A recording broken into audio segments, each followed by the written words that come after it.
Sementara itu, akibat telat hadir dalam pelaksanaan tes P3K, 2 peserta tes dinyatakan gugur oleh panitia. Yang sudah dapat PIN-nya.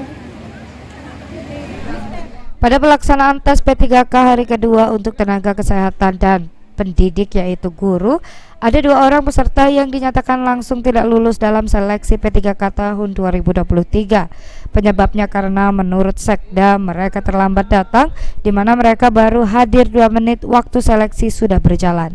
Sehingga hal inilah tidak dapat diberikan toleransi karena sebelum mengikuti tes seluruh peserta tes sudah mendapatkan pemberitahuan mengenai hal-hal yang perlu dipersiapkan dan yang dilarang saat mengikuti tes. Ya kemungkinan besar bisa lulus semua, tapi ada saja tidak. Karena tadi pada saat kami memantau ada berapa peserta yang datang terlambat.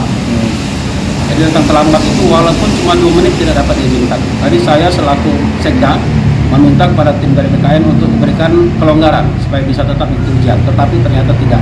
Karena sebuah proses dilakukan secara online, pada saat waktu sudah tutup jam 8 pas, tidak bisa lagi untuk mengikuti ujian.